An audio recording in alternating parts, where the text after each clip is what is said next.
Good evening, everybody. Today is Monday, June 18th, 2018, and this is a Moscow City Council meeting. If you would all please rise with me, I'm going to lead us in the Pledge of Allegiance.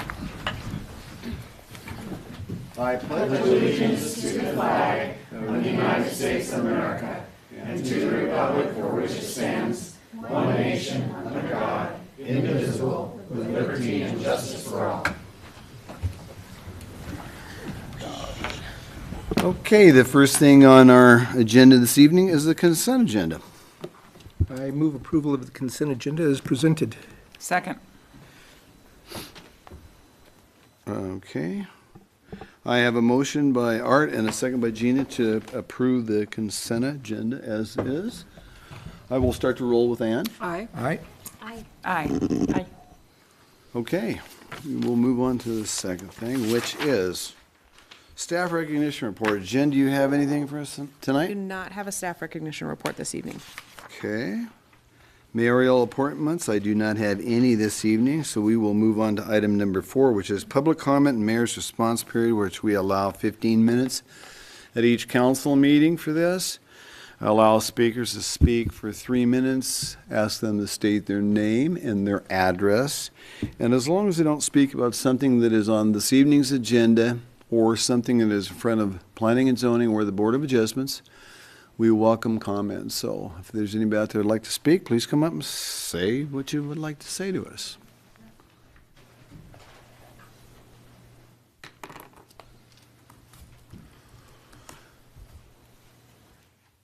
Seeing nobody rush the podium, I will move on to item number 5, which is the Palouse Knowledge Corridor Report. And Jen, would you present, please?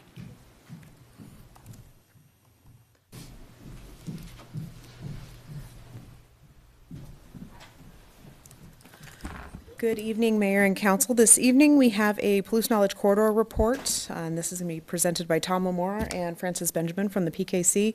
Just a little background on the Palouse Knowledge Corridor. In 2005, the New Cities Institute began their first program, or their first initiative called America's New Cities Initiative, and chose Moscow, Idaho as the first city under that program. With 2 land-grant universities located within 8 miles of each other, partnering with the universities, the cities, the counties, local economic development agencies in the area, it was proposed to leverage that intellectual capital into a concept known as the Palouse Knowledge Corridor.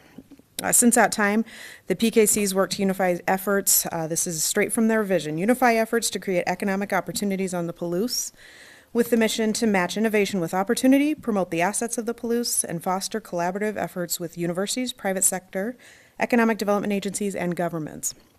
So I know they'll speak tonight about their most recent program, the Be the Entrepreneur Bootcamp, probably as well as their business showcases that they hold twice yearly. So with that, Tom Lamar is the current co-chair of the PKC, and then Francis Benjamin's the current treasurer, but I think he's held probably every office at the PKC, one of the founding members, I think, as well. So they're here tonight to present an update to you all. Thank you, Jen. Thanks, John. Welcome, Tom. Thank you. Thank you, Mayor and members of the council. My name is Tom Lamar. I'm a Latah County Commissioner, and in that role, I serve as one of the 2 co-chairs. The other co-chair is Nathan Weller, a Pullman City Council member. With me tonight are also Francis Benjamin and Wayne Krause, who have been very involved, of course, in the Palouse Knowledge Corridor and the Be the Entrepreneur Bootcamp. You know, on Friday night, I was thinking about what I wanted to say tonight, and I was downtown at Art Walk, watching a band play in the middle of Friendship Square, and it reminded me of my first experience in Moscow back when I was a graduate student at WSU, and I came over here for a street dance or something, and downtown, the main street was closed off, and there was a band that was playing, and they were playing Burning Down the House. And I was dancing and having a great time, and I think it was that moment that made me realize I wanted to live here, and I was, you know, still a graduate student at WSU. And I think for a lot of people who want to come and be in a community, there's some kind of a trigger moment that happens. And for me, that was the moment. And it was the spirit of the community and so forth. Since then, as executive director of the Palouse Clearwater Environmental Institute, I've helped to bring in over $1 million a year in donations. So that's a lot of money that we've brought into the community, and to me, that's part of the economic development kinds of work that we do through many of the good organizations in this community. The Moscow Chamber of Commerce, the Pullman Chamber of Commerce, Partners for Economic Prosperity, the Southeast Washington Economic Development Association, CEDA, the University of Idaho, Washington State University, City of Moscow, City of Pullman, the two counties are all players in the Palouse Knowledge Corridor, which is the name of the organization that we're here representing tonight, and it's also the brand of this region. In the name Palouse Knowledge Corridor, we're doing the same thing that the Silicon Valley does for that region in California. We're doing the same thing that the Research Triangle does for that region of North Carolina. We know those names, Research Triangle, Silicon Valley, and the effort by talking about the Palouse Knowledge Corridor is the same attempt. It's the same effort to market this region both nationally and internationally to people that look to this area for a place to live, a place to be, a place to grow their business or start their business or move their business to from another location. So there's a very helpful opportunity that we have that helps to funnel business towards to PEP, to SEWIDA, and others that are working on economic development. So we're really interested in being an important, recognized as an important part of this. I've heard lots of different terms, ecosystem of economic development within this region. And you know, when I sat up there on the dais a bunch of years ago, I think it was 2007 when we were talking a lot about the Palouse Knowledge Corridor. The thing that was really interesting to me was not just calling it PKC, although we do that internally, right? Because it's easier to just say PKC or PEP than it is to say Partners for Economic Prosperity or Palouse Knowledge Corridor. When we talk to the world, we want to be proud about the name that we have. These are the two closest state universities in the United States, located right here. And by saying Palouse Knowledge Corridor, we're helping people understand the value of what we have within this region. So we're gonna show two videos and talk a lot about the Be the Entrepreneur Bootcamp. And I'm gonna go right into the first video because just last week we have we have these awards, these 3 awards that we issued this last week. One to a nonprofit organization, one to an existing established business, and one to a growing new business. And the nonprofit organization that received it was Backyard Harvest. The existing business is Allegra, and the shining star, the new business, is Sam's Apothecary. That's right. And I think, Art, you sit on were you on the committee that went through the choosing process Yes. for those? Yeah. So Art Becky is one of our board members for the Palouse Knowledge Corridor, and Gina Truccio is also a board member for the Palouse Knowledge Corridor, and her role is with the Partners for Economic Prosperity. So, and let's see. I think we're ready to see the one video about Backyard Harvest. So that hopefully, every time I go to AV things, something messes up. So hopefully this will actually work. We'll see if it works. I am Misty Amarena. I am the Executive Director of Backyard Harvest. Backyard Harvest is a local nonprofit organization whose mission is to connect those with extra produce and those who need it most. So we glean, gather, and grow produce. So we go to community gardens, residential properties that have fruit trees. We work with community gardeners that just have more produce than they need. And then we also grow food at our own community garden plots. It's a 4,000 square mile area that we serve. So we mainly have 3 programs. Our community orchard, where we work with community members who have fruit trees and extra produce. Any idea? Well, it said double click to go full screen at the very top when you had that little thing up there. But Here's our guru right here. Oh, look, he knows what's going on. This is saved on the network. Usually when I run into snags like this, I ask one of my grandkids, they can help me through it when I. Yes, that's always what you do. We'll just pull it from the website. Yeah, so this is where we're supposed to tell jokes, right? And the listening audience at home, the viewing, Jerry Schutz is sitting at home watching us, so. And Usually laughing is, at us. anyway. Okay, here we go. There we go. Can you do that old? Full screen, this one. Yeah. There you go. Oh, look at I am Misty Amarena. I am the Executive Director of Backyard Harvest. Backyard Harvest is a local nonprofit organization whose mission is to connect those with extra produce and those who need it most.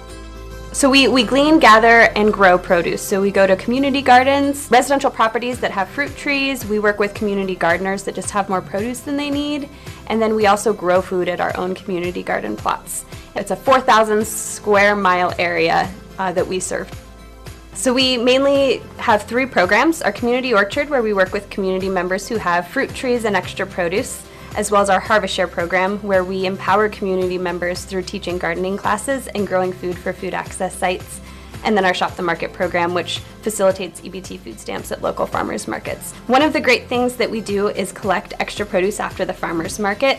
We have a lot of local farmers who have beautiful produce available, and at the end of market we go, collect it, and share it with our community. So we're locally based. We started right here in Moscow. A local mom was growing a garden in her backyard and gave her boys some seeds, and they grew too much lettuce. So she was harvesting it out of her garden, bringing it in her car, opening her hatchback, and just serving the public.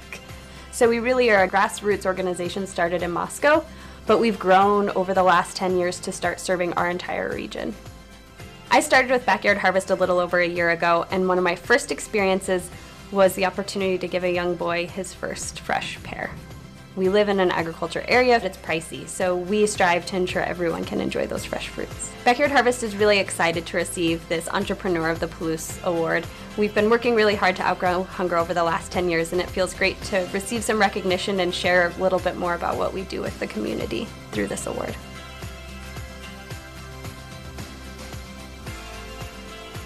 So, thank you. It was great to be able to give all 3 of those businesses each a $1,000 donation, thanks to the generous support of the various sponsors that we have, both corporate sponsors and also various government and university sponsors. The Latah County does its annual donation to both Palouse Knowledge Corridor and Be the Entrepreneur Boot Camp. So it's a split donation. So there's a piece of it going for each part of it. 2,000 and 10,000. So I'm going to hand it over to Francis. So I guess I'm also going to be handing out these things while I do this. So thank you, Tom. It's good to be here.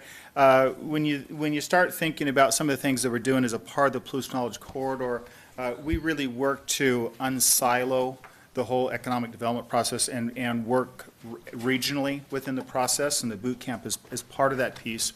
One of the things that we have done as a part of PKC and also the boot camp is we work to how do we help people, first of all, know that this is a great place to do business. When PKC, Palouse Knowledge Corridor, was first formed, one of the things that we'd often hear within our communities was, if you want to start a business and be successful, you have to go somewhere else. You have to go to Boise, you have to go to Seattle. And So we've first of all worked internally within the region in order to help them see this is a great place to do business. And in fact, in this last year, we have over 65 different blogs that are on the Palouse Knowledge Corps website or the Be the Entrepreneur Bootcamp's website related to great businesses that are going on here, different information on how to start a business, information about business clusters or areas such as, winery or outdoor, or even getting into art and what impact that has. For the boot camp, we are in our 5th year. Just finished our 5th year this last week related to the boot camp, and I'm going to take you and kind of pull back the curtain, let you see behind the scenes to kind of get an experience for it, and then I'll talk more about the boot camp and what we accomplish.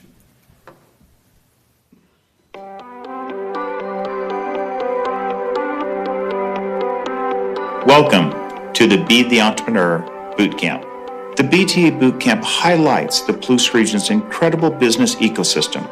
Attendees interact with industry, education, and government leaders who understand the importance of mentorship, networking, and a supportive business environment. The Boot Camp is an intensive, multi-day entrepreneurial training experience designed to accelerate business model development, analyze product viability, develop funding, customer acquisition, and marketing strategies, refine sales and investor pitches, and facilitate networking opportunities in order to provide businesses the foundation, skills, and resources necessary for success. From the business that is just a great idea, to the business ready to launch, to the established business that is ready to pivot to new markets or industry opportunities, the boot camp is the great next step on the path. The BTA Boot Camp maintains a high-quality experience thanks to our generous sponsors and by focusing on the unique entrepreneurial and business strengths of our region. The Palouse region is home to the Palouse Knowledge Corridor, centered on Washington State University and the University of Idaho.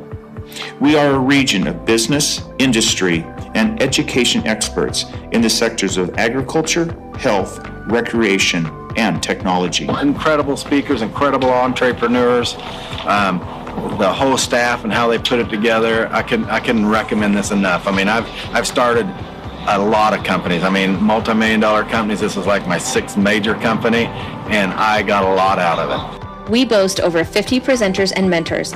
With a school-like atmosphere, the BTE Bootcamp provides specialized teaching, practice, evaluation, and one-on-one mentoring paired with practical real-world experience in the form of multi-business tours and 2 public events, the Palouse Pitch and Palouse Challenge, where attendees interact with industry, education, and community leaders to practice and refine their business pitch and presentation skills. They brought in top-notch speakers and coaches, both from the academic side and the business world, to help us with our business plans. It's just great to be part of a community that is so business-friendly and wants to see us succeed.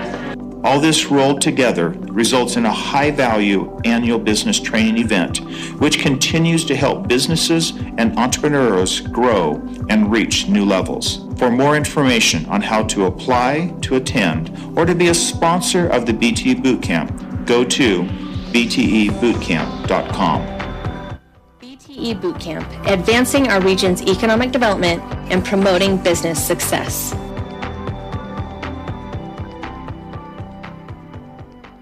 So that gives you a snapshot behind the scenes of what goes on. The boot camp is, we just finished our 5th year. Over the course of that time, we've had 116 attendees that have gone through the boot camp, so we average just under 25 a year. And when we surveyed past attendees, we asked different questions about what the impact the boot camp has, and I'll just leave you with 3 different things. As 40% of the attendees expressed the boot camp has helped them expand their sales. 16% of those attending boot camp have gone on to start a new business. Now understand, we have some people that attend that already have a business, so on top of that, 16 started new businesses, and 50% are on track for starting a new business in the next 4 years.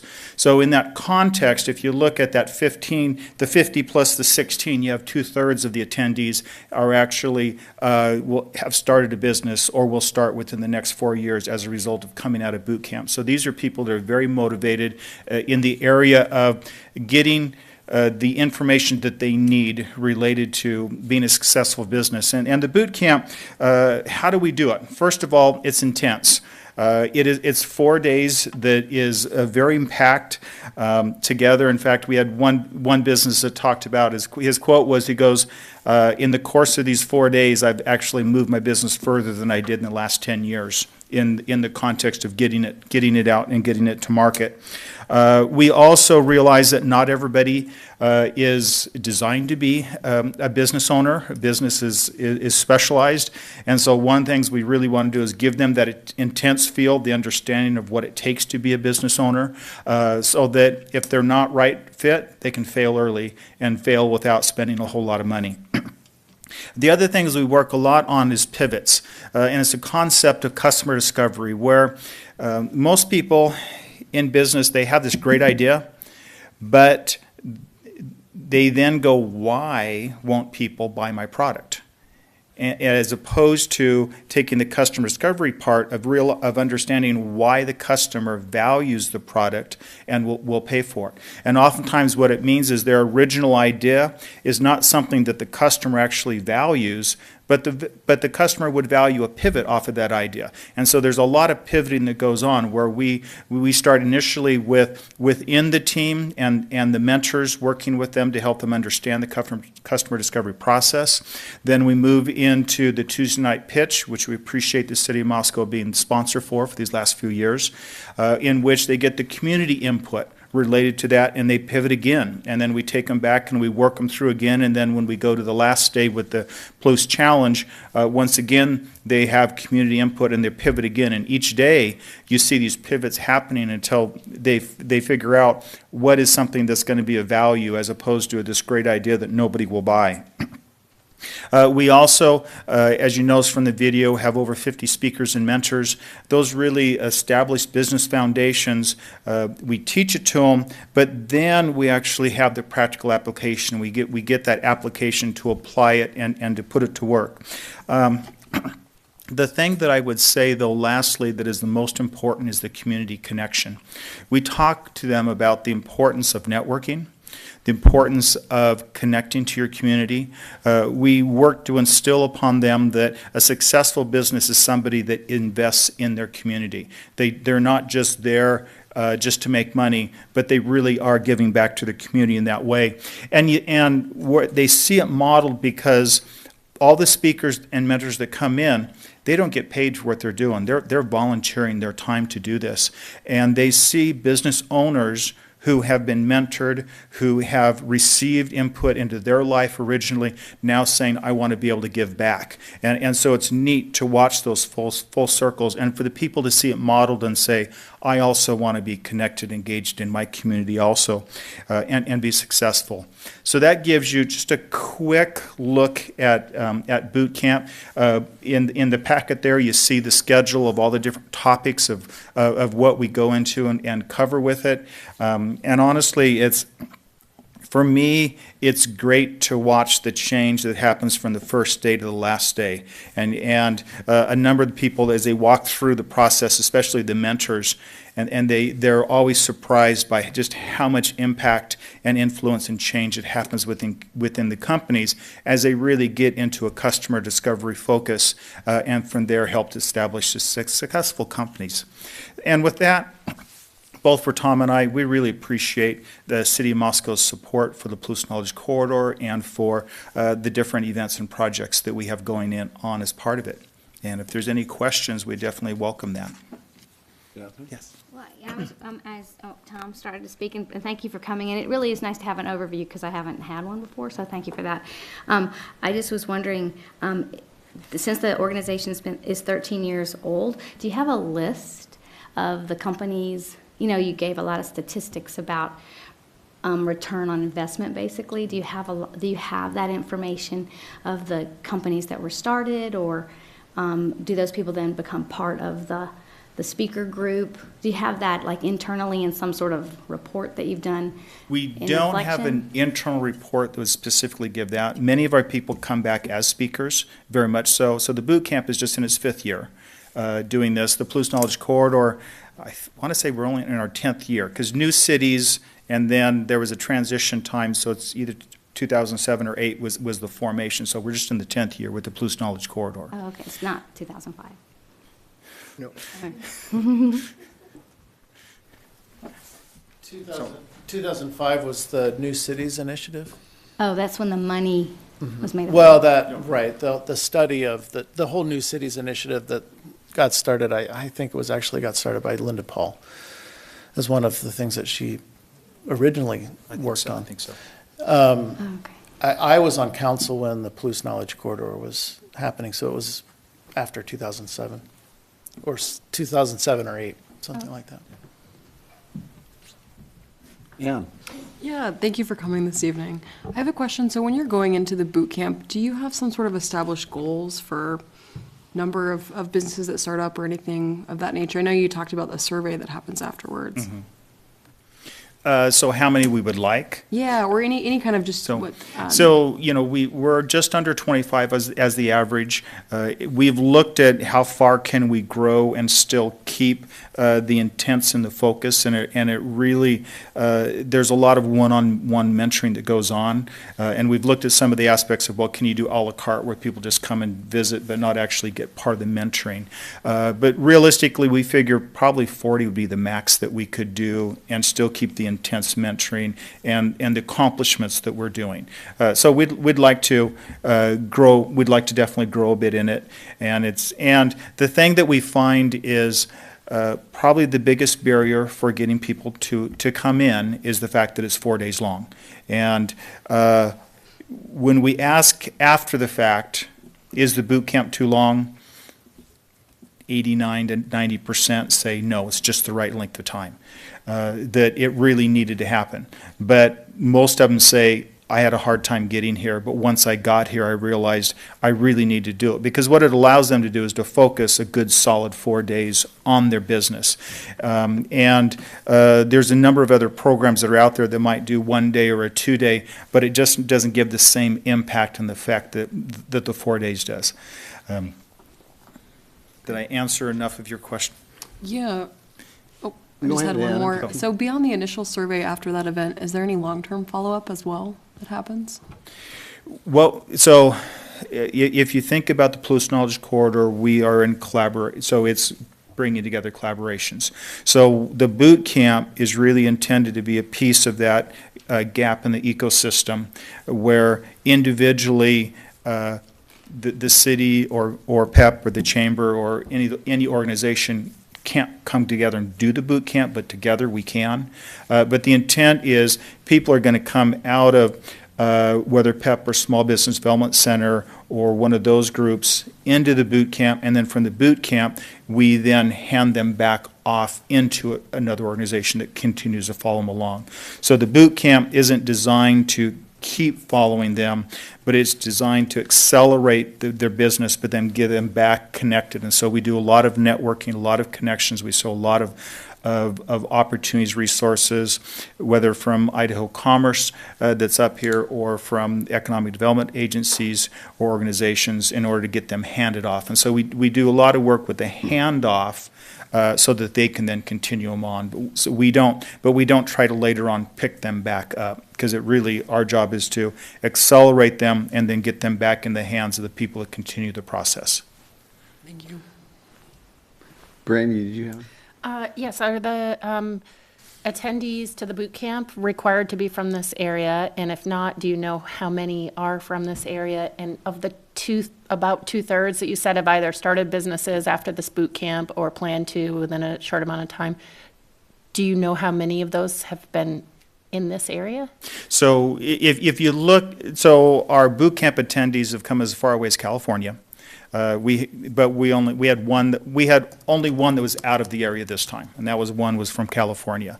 We normally have a couple each year that are out of the area, whether in Montana, southern Idaho, that type of thing. But predominantly, if we look from the area, they're really from this area, and historically, it's about 50-50 from the Idaho side and the Washington side.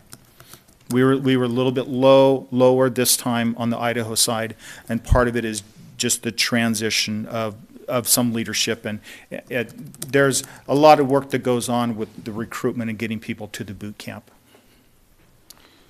I've got a question for you, Francis. Out of the 116 attendees, over this past 5 years, one of the questions that a citizen asked me the other day, because I was discussing this with this individual, do you have any endorsements back from these people? Because it kind of sounds like you guys get them in, you do this boot camp, you hand it back off to somebody else, some other organization or some other group.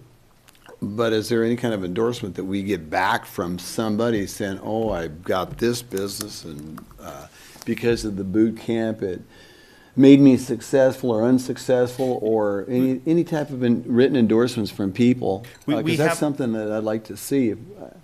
So if you were to go onto the website, and I talked about the 65 different blogs that we did this last year, a number of those blogs actually highlight businesses that are coming out of the boot camp. And so you can see examples in that way. We have past attendees that then become sponsors, in addition to past attendees that then attend. Obviously, you saw two in the video with those were attendees that were telling their story and the impact that the boot camp had on them. Well, that I understand, but that didn't quite answer my question. I'm asking, do you have endorsements from those 116 attendees, or a portion of those so many of them, yes, about how it's worked for them? Yes. And that's what the surveys that we did is if there's further so we asked surveys in the area of the impact that it had on business sales, the growth in employees. Now, the one thing that we found with the growth in employees is the number is still pretty small because they're still in that startup piece. So we need to get a few more years down to see then employee growth potentials related to the starts. Help me, Tom. Is there's any? I'm trying to think of other aspects. That we can definitely follow up more with them. But we definitely have a lot of, if you go to the blogs, there's within that a number of quotes about the impact that it had and the changes that and how it affected them in their business. Okay. And if you'd like, we can pull together quotes and get them for you. That's not a problem. I think that'd be helpful. Yeah? Just one more question. When is the survey administered in relation to the event? So the one that I referenced was a survey that was done last fall. So it was looking at the attendees from the previous 4 boot camps. Thank you. And so it was administered fall to early winter during that time frame. I think what you're hearing in all the questions is, especially sitting here, and you know this, as do you, we get a lot of pie charts and graphs and things representing all kinds of information for results, and I think that's what we're asking. And I could look to Bill, and Bill could answer this one just as easily as I can, is a successful company is not because of one program or one individual or one touch. It's together, us working together makes the company successful. And so for me, I could talk about the impact that the boot camp had on them, but whether or not the company was successful because of the boot camp, that's hard because there's so many other people that are touching and involved in them. And so that's the reason why, part of the reason I'm being careful that I'm not saying we created these companies. Right. And because if you go into economic development, you can't say, I made this company happen. That's not the case at all. We can help move them along the way, but it's all the different organizations and groups together that helps to make them successful. And we see this as just part of the ecosystem to make that happen. Thanks. So. Well, thank you very much, Francis and Tom. Thank you for bringing that presentation forward to us. Thank you. Okay, we are going to move on to item number 6 now, 3rd Street Corridor Status Report. Jen Peffner, you have got the floor, Jen.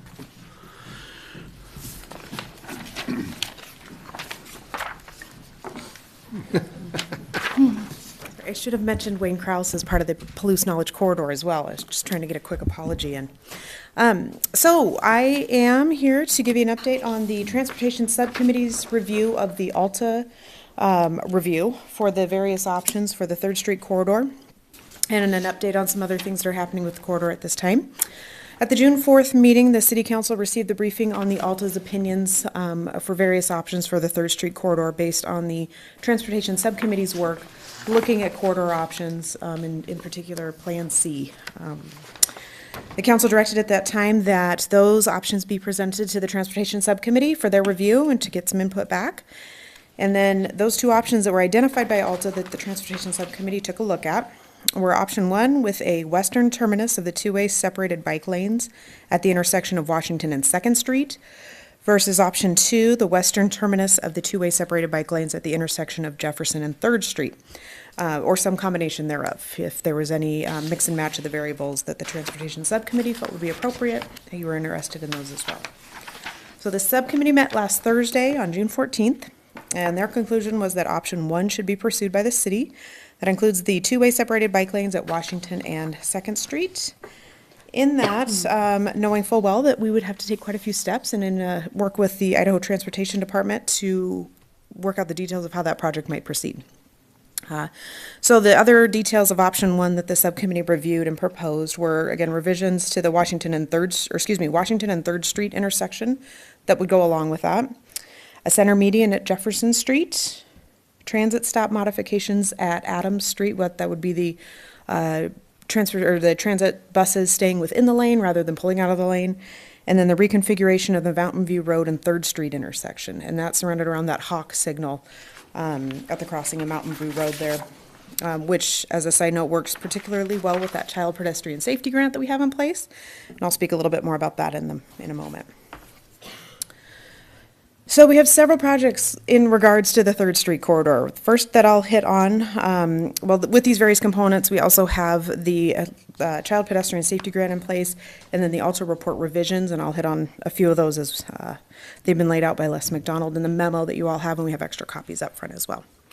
So 3rd Street reconstruction phase 2, this is a portion of 3rd Street including new underground utilities, road base and paving. The curb bulbs that were also included in the Transportation Subcommittee's recommendations would also be included in that project, which was made it through design and was awarded and currently beginning construction. Specifically, those curb bulbs would be appropriate for the CPS, or the Child Pedestrian Safety Grant project, so that worked out well. That section of the roadway did not include any adjustments or review by the Transportation Subcommittee under the Alta recommendations, so that works moving forward.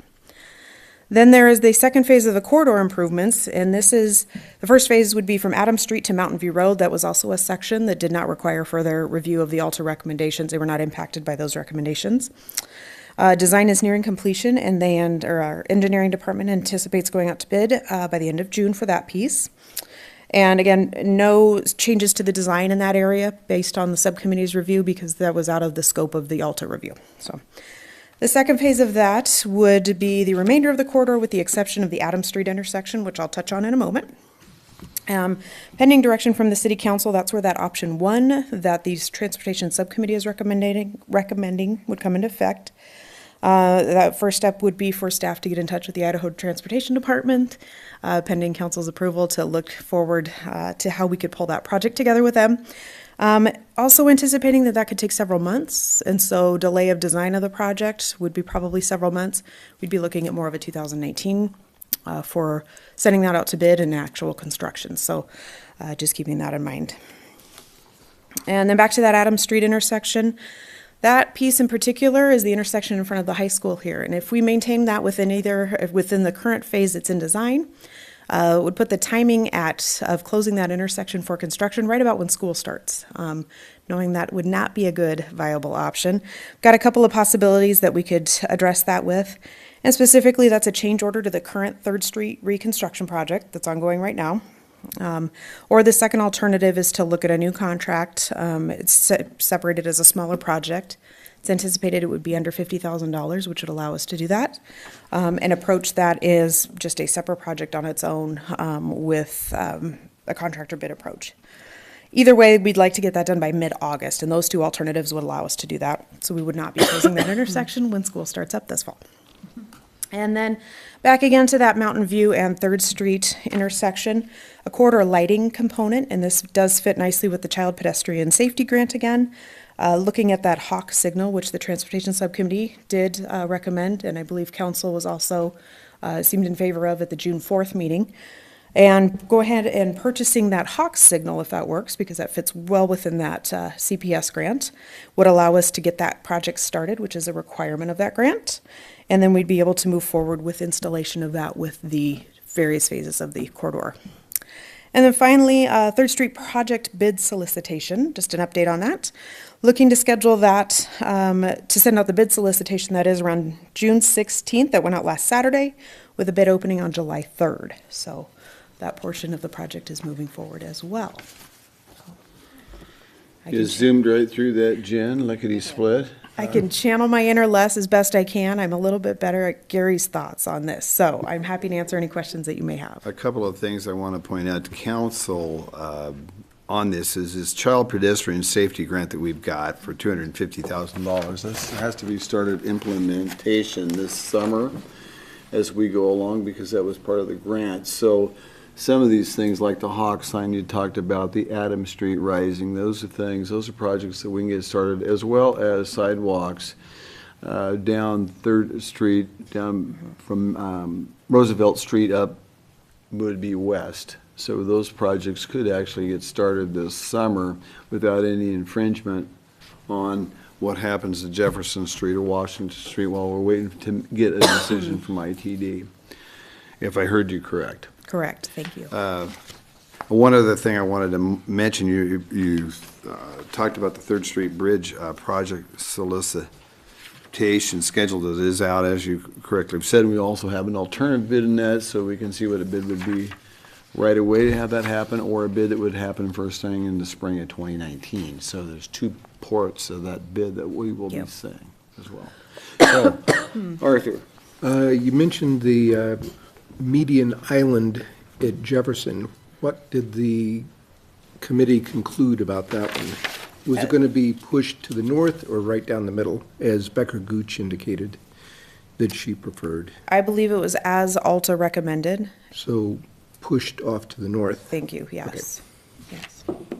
Catherine, you were on the council liaison for the subcommittee. Yep, and we met from 6 to 8:30, and 2 members are here too, and they are very valuable and gave great input for that. And everybody was there except for, I think, 1 member. So it went on really long, and everybody wanted to get it done that night, and we did. And consensus was everything that Alta had recommended with option 1. And there was really strong feelings, especially from certain members of the subcommittee, to really ask ITD to work with us on getting the bike routes. Would either of you want to say any more on hang on a that? second, Catherine. What we're going to do, we're gonna get those guys up here in a little bit, but I want to go ahead and let council talk a little bit to Jen first, but then I plan on getting some input from the folks out here as well. Brandy? So let's see, so everything could be done up to Jefferson while we're approaching ITD. What would happen during that time gap if the two-way protected bike lane ends at Jefferson and we hope that ITD approves it? How do people enter and exit in the meantime? We would have to plan for a transition to mitigate that Okay. until we could get that final leg or that final phase So there would be implemented. something sort of temporary, maybe? or- Either, I would of course leave this up to the engineers, but looking at something to either transition that or put that portion in last, some sort of phasing or something to approach that so it doesn't just stop right there. Right, but the intent would be to go all the way to there. Absolutely, absolutely. And I think that would also depend on the conversations with ITT if we felt that it was a possibility. I think that's really the first step in any of this before we can move forward with that, dealing with that transition Right. spot there. Okay. And there was just questions from the subcommittee about what does it look like to conversate with ITD. So can you give a little, like, how that process happens? Because I think that was an unknown in working with ITD. So staff, we have several great partners with ITD at various levels, and especially here in our district. So we'd reach out to them and say, hey, we've got a thought, we'd like to get together and meet with you, lay out the process, lay out everything that's come up to this point, so they know it's not just a new idea that we're coming up with, but provide them all the information and the details and see what kind of agreement we could come to, if any. And Catherine, with this intersection, Washington Street intersection, that is part of US 95, and ITD really does have the final say-so on what will or will not happen to that, and it's for a number of different reasons. So we're kind of, in some respects, we're a little bit at the mercy of what they think, but we've had a pretty good working relationship with them, so we'll just have to see what falls with that. Brandy had another question. Yes, with the, addition of the hawk light, or could this, I know we're waiting for bids, what if the total amount exceeds the $250,000 for the grant? So my understanding is there's the $250,000 for the Child Pedestrian Safety Grant. There's also funding within sidewalks and then pavement maintenance and whatnot, signage, that we could not flex those funds, but appropriate them appropriately to cover those expenses. Thank you. Okay, well, Jen, we do have a couple of folks from the subcommittee. I'd like to ask them if they'd like to come up and speak right now. I know Phil's here, and so is Brian Johnson. How about you guys coming up and giving us a quick overview? And of course, I know you folks, but please state your name and your address if you would be kind to do that. Phil Cook, 804 Eisenhower Street. I was amazed that Jen could do a 2.5-hour meeting in 5 minutes or less. Chop, Phil. That was amazing. And the memo from Met Les wasn't available in the packet earlier, so we just got a copy a couple of minutes ago. So I think everything in there correctly states what the subcommittee concluded. Jen accurately stated it, so I don't really have anything to add other than, we hope the city will pursue option one, and, that ITD will come along with us, so. Well, that's our intentions, Phil, so we'll just have to see what happens, but that's how we're going to approach it. I'm happy to answer questions, but I think it's been characterized in the memo, and Jen and Catherine also. All right. So. Thank you, Phil. Yeah. Brian, you want to come up? Or you? I'd say the same thing. Thank Okay, I'll tell you what, that's good enough. We got a, was there any other folks? Joanne, you want to come up and speak? Come on up here, Joanne, because we got to ask you, even though we all know who you are, you got to tell us who you are and give us your address, and we'll give you a few minutes. Joanne Manita, 203 South Howard. I wanted to ask what a hawk signal is. It's an acronym. Hand-activated Yep. walking Yep. Something. something.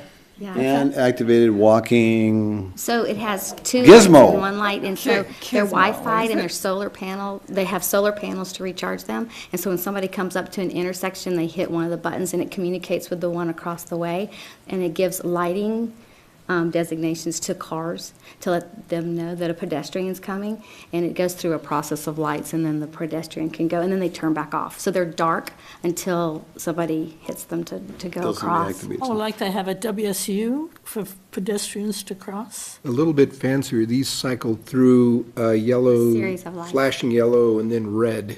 Yeah, It's like a traffic light So that's it's like a activated by the traffic light. pedestrian. Traffic light? yeah. Actually, Not they're in quite. the There's driver's no license green, manuals. because it just goes dark when you're clear to go through. If you go through the Idaho driver's license manual, it's on a page. There's Hawk. There's a page of them. Bill, would you, are we saying this accurately? You look like Yancey over there, like we're saying some wrong things. You want- No, you're doing wonderfully. But it is a pedestrian-activated stoplight. It is a technical stoplight that vehicles have to stop for pedestrians, but it's only activated pedestrians when they need to cross. Oh, that's good. Okay. So what does the K stand for? Well, it's a high-intensity activated, but I couldn't tell you what the K stands for. WK or, Walk, Okay. W-A-L-K. hey, maybe it stands for walk. No, I can't remember. Okay. And you're moving the median to the north, so it's not in the middle of the street here at the high school?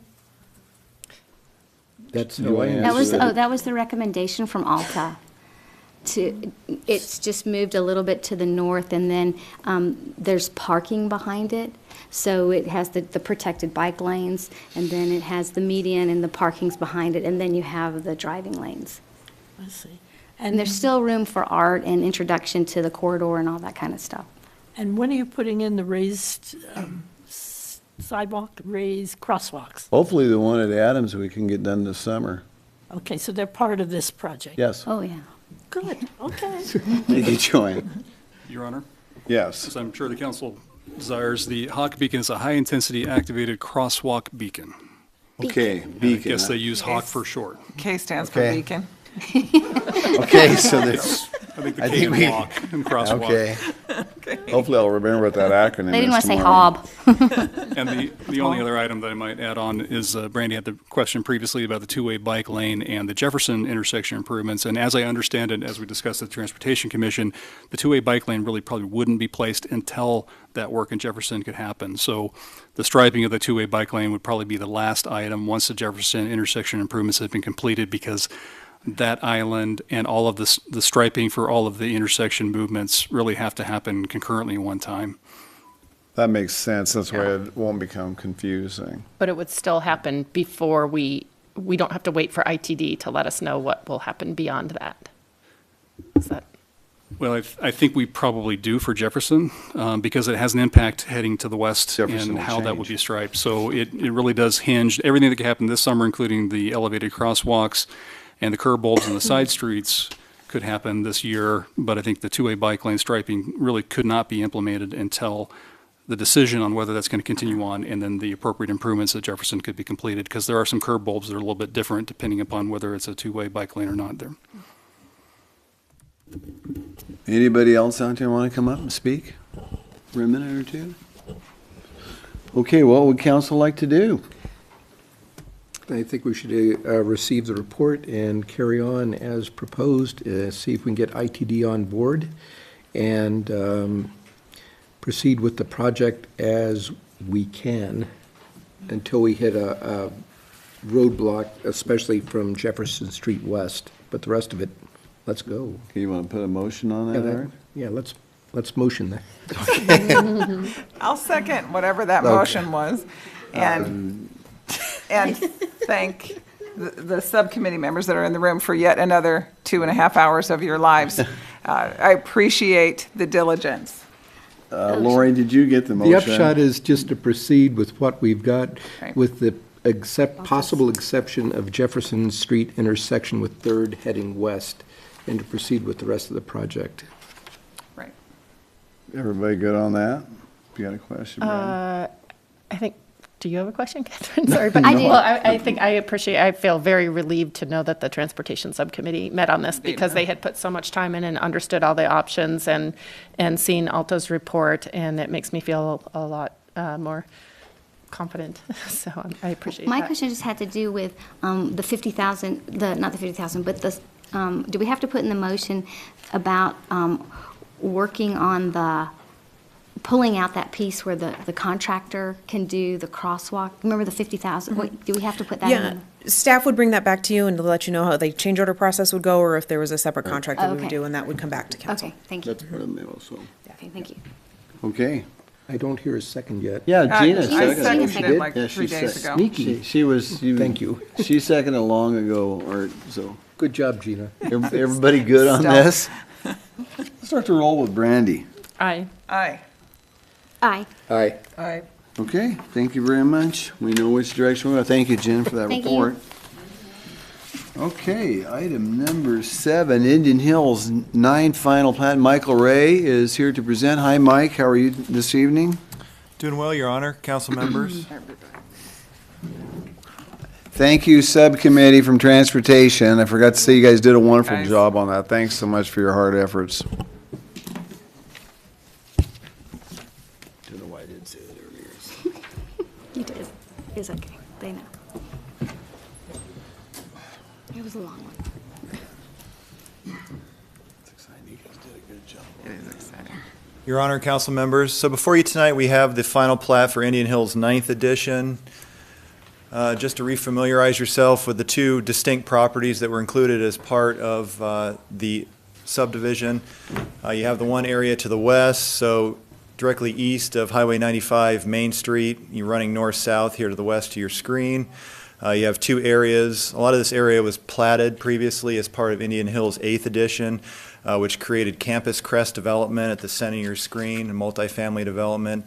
So you had roads that extended through this property. So you've got Southview Avenue, which extends from Highway 95 running east, west here, and currently terminates into the eastern portion of the subject property that's included in Indian Hills 9th Edition. You can see Nursery Street here on the east side of your screen, running north-south, current stub of Powers Avenue into that subject property. And you also have Palouse River Drive here on the south portion of your screen, running east-west. These properties are almost surrounded entirely by commercial properties to the west and to the south of Palouse River Drive. To the north, which is separated by topography there, you have Indian Hills Drive, which is part of Indian Hills' first addition to the city of Moscow, and that's primarily single-family residential as you transition to more duplex and multifamily to the north. So just a closer look at the property that's adjacent to Highway 95 Main Street. You can see there's an undeveloped portion of Myrtle Street that's running north-south here, and we'll talk about that a little bit later in the presentation. This is the eastern portion of the subject property. So we've got Southview, currently terminates, Powers Avenue as well, and Nursery Street running north-south. You also have the current stub of Alice Street here to the northeast portion of your screen with access to Indian Hills Drive that ends up extending into that property. So just to recount where we've been up to this point, Planning and Zoning Commission conducted a public hearing on March 28th of this year to consider the request of Sally Powers, and this was the subdivision of a 21.73 acre area of land generally located east of Main and north of Palouse River Drive. So the proposal was for 32 parcels, which ranged in size from a little over 7,000 square feet to 3.76 acres in size. This was also in conjunction with a rezone request for a portion of this property. So it was just a 9.32 acre area from the Farm Ranch Outdoor Recreation Zone. And the proposal was to rezone that to a combination of moderate density residential, which is our R2 zoning district, and a few of those lots medium density residential, which is the R3 zone.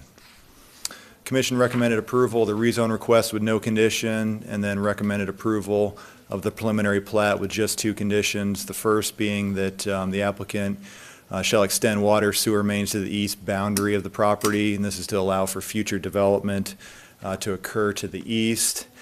And then at the time, there was a parkland exchange request, and so this condition pertains to that. The recommendation of approval shall be subject to City Council approval of the exchange and dedication agreement between Indian Hills Trading Company and the City of Moscow regarding the parkland for Indian Hills 8th Edition and the remaining adjacent Indian Hills Trading Company property, which parkland needed to be dedicated for. So as you recall, there was the existing parkland within the plat boundary over here to the east, and the proposed parkland exchange, and that was subsequently approved by City Council. So that was the condition that pertained to that. City Council then conducted a public hearing, and that occurred on April 16th of this year, and they approved the rezone request with no conditions and Indian Hills 9th preliminary plat with two conditions. The first carryover condition from Planning and Zoning Commission's recommendation. We didn't need the second condition pertaining to the parkland because that exchange had been approved by this point. But there was a condition on the Indian Hills 8th development agreement pertaining to some commercial properties, those lots that were adjacent to Highway 95 Main Street and Myrtle Street undeveloped right-of-way. So it said that Myrtle Street and all associated underground utilities shall be constructed and accepted by the city prior to the issuance of any building permits on Lot 1, 2, or 3, Block 2 of the proposed preliminary subdivision plat. And so that was part of Indian Hills 8th Edition that left that right-of-way undeveloped. It was tied to the building permits on those three lots and wanted to carry that condition over since it was clear within Indian Hills 9th Edition that that was a requirement. And this was the rezone that occurred. So previously Farm Ranch, you ended up rezoning this to R3 as well as the remainder to R2. And so that was approved. And then there was a Palouse Prairie Charter School, a little over 3-acre property here that remains farm ranch that they received a conditional use permit for. So this was the final plat that was submitted. And I would like to note that since the preliminary and final plat, there was a portion of the Pape Machinery lot that the developer ended up selling to Pape Machinery, and so that didn't show up in the preliminary plat. And so there's been a slight adjustment within these lots in order to shrink them a little bit just because of the conveyance of that property previously to Pape Machinery. So that, I would like to note that. And then this is the final plat. So virtually, nothing's really changed on the east side with the exception of previously we had the Palouse Prairie Charter School property that was included as part of the preliminary plat, and that's been taken out of the final plat boundary. A lot of times with the final plat, if there's multiple property owners, you have to have co-signers on the plat, and so I think they just removed that out of convenience, and so that's been removed, but virtually everything else has remained the same. So you've got Southview Avenue, which extends. You've got Alice Street, which comes in from the north, and you've got Sunny Court, which is a cul-de-sac accessing 5 of those lots down to the south. There is one recommended condition since the packet was published. Lot 3, Block 2, so Public Works ended up identifying that there was a 15-foot dedication that should have occurred that was missed on the preliminary plat. So on Palouse River Drive, it's currently designated as a minor arterial, and our current street standard for minor arterials requires a total right-of-way width of 90 feet. And so from the center line of the street, that'd be 45 feet to the north. And the existing right-of-way is currently 30 feet north from the center line. And so Public Works is recommending that a condition be placed on the final plat before you tonight that that dedication be made by the developer. And you can see it when Indian Hills 8th was platted, there was a dedication, I believe a 10-foot dedication, which met our street standard at the time, which was 80 feet. Current street standard is 90 feet, so that would require the current 30 feet to be extended 15 feet and would end up being the north right-of-way line, laying 5 feet to the north of the current line that's shown on that parcel. So staff has reviewed the final plat for compliance with city and state code requirements and found it to be in conformance. And staff recommends the council approve the Indian Hills 9th edition final plat with the following condition. The applicant shall dedicate an additional 15 feet of right-of-way along the north side of Palouse River Drive adjacent to Lot 3, Block 2, unless otherwise approved by City Council. And I'd certainly be able to answer any questions that you might have. Mike, you had said that after this packet was done, when did you guys discover this today? It was discovered last week. It was uncertain whether or not the developer's engineer would be able to make that change in time. They were not, and so we ended up making it a condition of the final plat. Okay. Questions for Mike? Does Alice Street terminate at the end of Southview?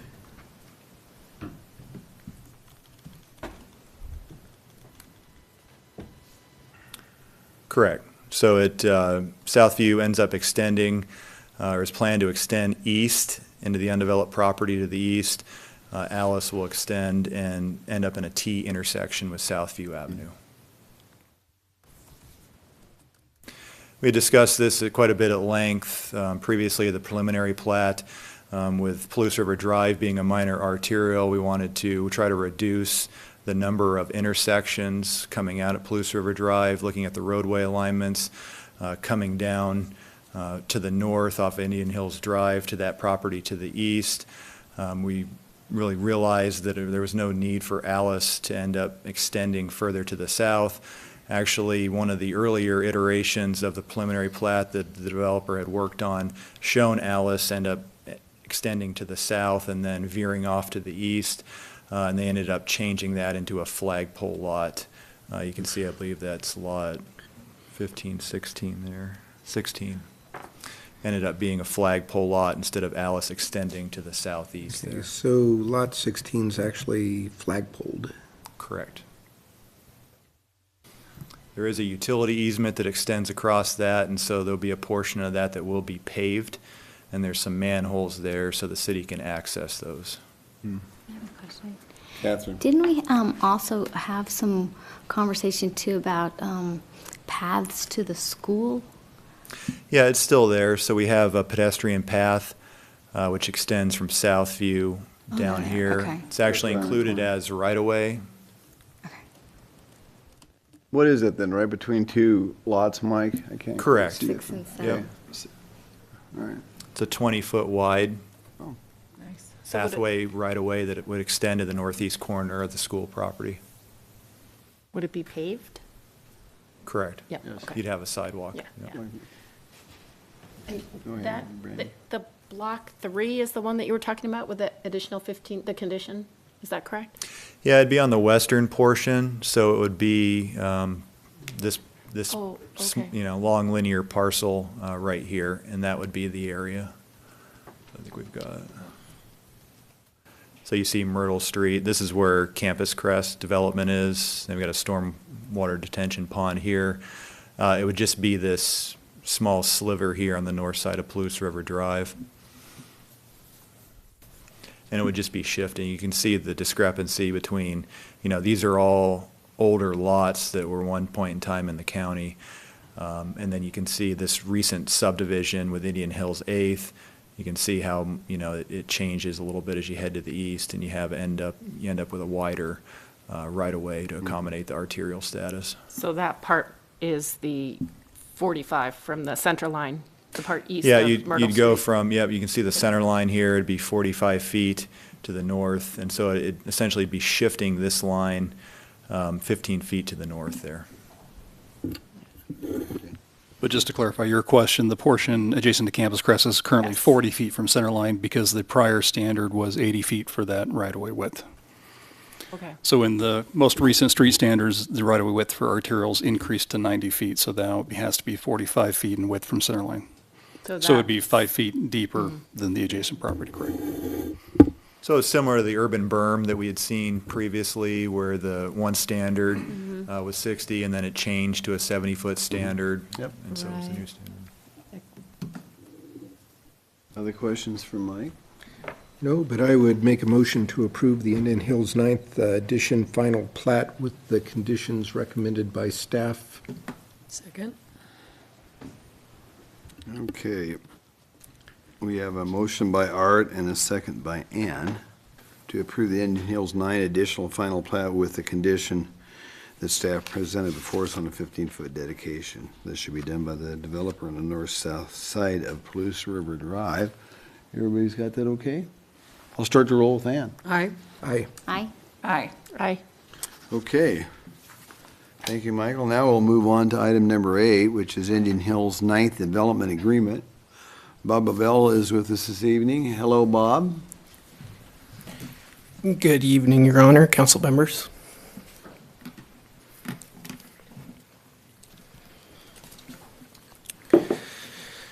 I'm here to talk to you tonight about the Indian Hills 9th Development Agreement between the Indian Hills Trading Company and the City of Moscow.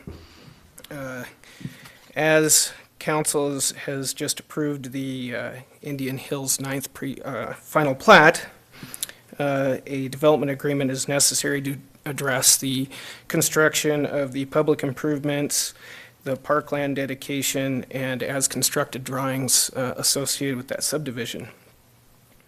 You should have a copy of the development agreement in your packet. These are pretty common things. We do these with just about every subdivision that comes through, so they're pretty standard and cookie cutter. This one doesn't have anything different from other development agreements that we've done, other than the fact that the parkland dedication is a little bit different in that it was handled previously with a previous ordinance with that parkland trade. Actually, that's what I wanted to ask you about. Is that okay? Sure. In the document, because it's 9 parkland dedication, and it has when we did it, which was April 2nd. And still learning about how a parkland is dedicated and then things get moved. So when the developer comes in, they say, we're going to use this lot for Parkland. Mhm. And then, do they have the option to move it? Not normally. I mean, not without council approval. Once, I believe once it's dedicated, it's dedicated to the city. In this instance, they made the decision to try to use that property, and so they offered up another property that was slightly bigger in exchange for. So usually, once they dedicate it, it goes to the city and it stays. They don't usually change it. This was a Unusual. circumstance. Yeah. Thank you.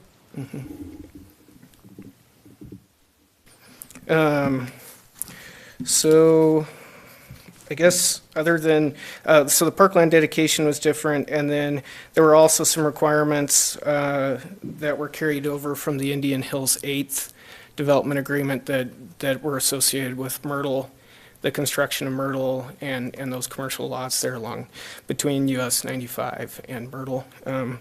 Other than that, it's a pretty typical thing. Does anybody have any questions? Questions for Bob? I think it's pretty straightforward, Bob. Yeah, staff recommendation is to approve the agreement between Art? the city and And Indian I would Hills make a Trading motion to approve the development agreement with the Indian Hills Trading Company LLC for the Indian Hills 9th Edition subdivision as proposed by staff. Okay, second. Okay, we have a motion by Art and a second by Catherine to approve the development agreement with Indian Hills Trading Company LLC for Indian Hills 9th Edition subdivision. I'll start the roll with Brandy. Aye. Aye. Aye. Aye. Aye. Okay. Bob, you have the floor on the next one as well. Item number 9, Indian Hills 9th Additional Monumentation Agreement.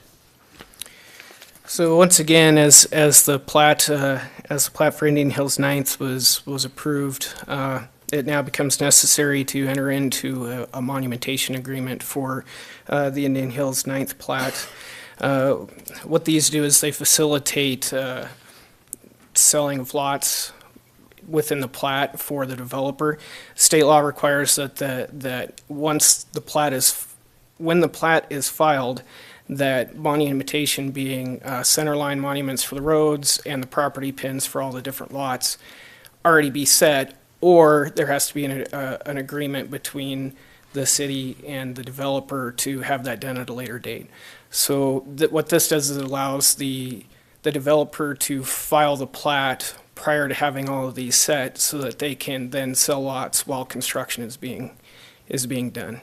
If they were to set the pins and the monuments prior to construction, they'd get destroyed. So this is also a pretty typical agreement that we do with subdivisions within the city. Okay. Questions for Bob on this one? I would let somebody else take a stab. I'll try it, Art.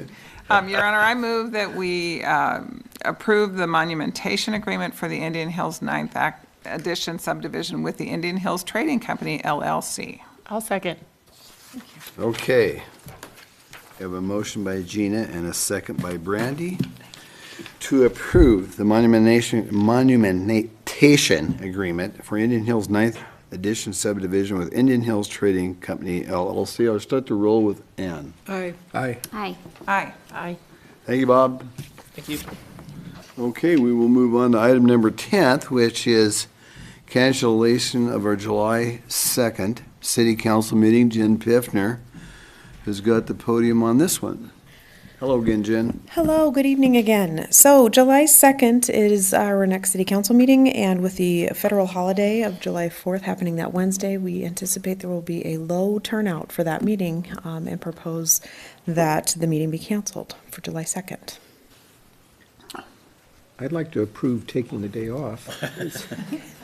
Anybody have heartburn on this one that they'd like to discuss with Jen?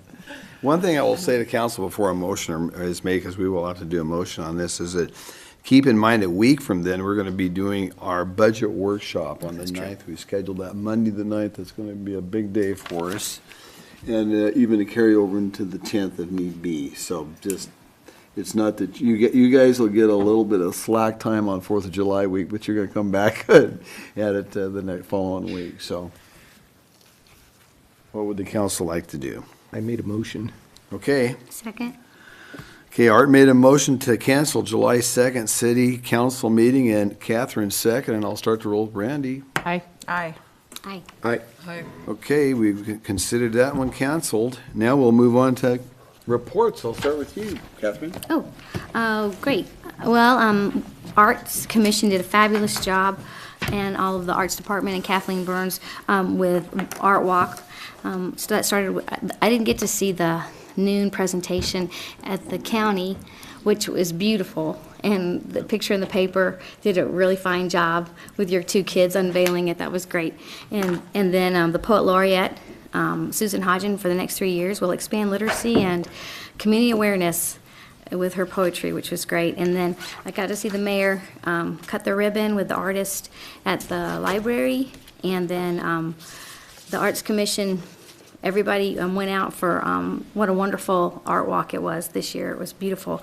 The commission, though, met, and then they're going to match the 1% for the bridge to do art on the bridge. Les came and presented to the Arts Commission. They got really excited. He showed them the locations of where art will be available to present. And so the commission got started getting together to think about how that they would go for the public art piece on all that. And Farmers Market met with them, and they're still in transition with Amanda, and that's going really well. And the Oral History Project, so they're going to be working with the Latah County Historical Society and Dulcie, and Jamie Hill's heading that up, and there's a subcommittee that's going to be gathering members of the community to talk about the beginning of Farmers Market, so they're going to put together an oral history. And then, like all of you, we attended the League of Women Voters meet and greet on Wednesday night, and then Thursday night was the Transportation Subcommittee meeting that lasted a good 2.5 hours, and because of it, we got everything done, which was great. Okay. Art. Yeah, last meeting of the Moscow Urban Renewal Agency happened back on June 7th, and we amended the Legacy Crossing boundary to include over to the east side of Main Street, pending City Council approval of that action, to help facilitate some of the hardscape that's now in sad shape after 30 years of being there, the sidewalks, the crossings, things like that. So the URA will, pending City Council approval, be working towards fixing some of that. Also put out a request for proposals for the 6th and Jackson property again. That went out on, let's see, it'd be the 9th of June, and proposals are due back on August 10th for people who'd like to go forth and redevelop that lot in accordance with the Legacy Crossing vision. And let's see, that was about the extent of that, but the next meeting will not be on Thursday. It's been moved to Tuesday, the 26th, due to quorum issues. So be there for that, and Be the Entrepreneur was last week. That gobbled up a fair bit of time, getting that up running and get the entrepreneurs graduated and going forth to do good business. Very good, Ann. I have nothing to report because Fair and Affordable Housing Commission did not have a quorum, and I was with you all during planning and zoning at the League of Women Voters event last week. Okay, very good. Gina. So all three of my cohort council members have said everything I did except for the volunteer fire department meeting that I attended on June 11th. A lot of the same activities going on that I reported the last time. They're voting in new prospective members. We had some updates on some brickwork on Station 1. They started to speak about remodeling Station 1. And it was interesting how our volunteer fire department fancies themselves interior decorators and designers. So it was fascinating to watch Dan Carskellen-sized people thinking about colors and where sinks should be located.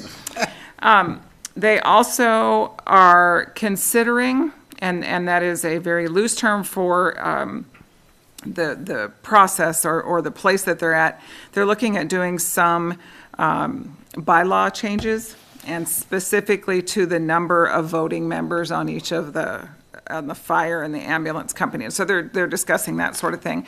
But they do it well, and they're really good about parliamentary procedure, and life is good. That's all I have, sir. Okay, Brandy. Okay, so Pathways Commission met and discussed, still planning the bike tour venue. The event is going to be on September 11th, and they are wanting to include the Steiner underpass, which will be at some stage of substantial completion at that point, and also pass through the Blackbird Station that has come quite a long ways. They also kind of reported on some things. We had been working towards the 95 underpass study. The donor that we have that has proposed the exercise stations along the path, so they were enthusiastic about both of those things, and have been discussing September 8th as the potential date for the Berman Park public outreach event, and they have big ideas of music and food and lots of activity there.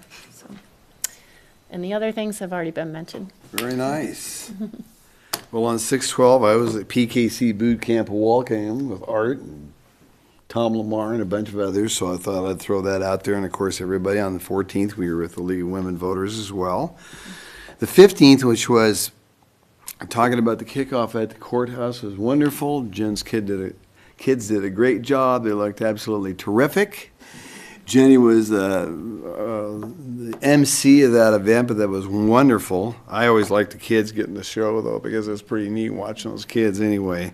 But the 15th, my gosh, we did the kickoff, the ribbon cutting at the library, and I was so excited about it. And I don't know how many times I said this to people. I did not know you could take Blase cement and make it look so nice. And Melissa Cole, bless her heart, I think I made her nervous with those big scissors because I felt like scissors hands. I was just chopping away at stuff. And everybody, haven't you seen that movie? And I was just having a good time with it. Everybody was getting a little nervous around me. He was very artistic. Yeah. He did topiary. Yeah, so that was, I've never barbered anybody's hair. I'd do it, but I've had no takers, I will say that. But that was absolutely beautiful, and that was fun. And it was a beautiful night for an art walk.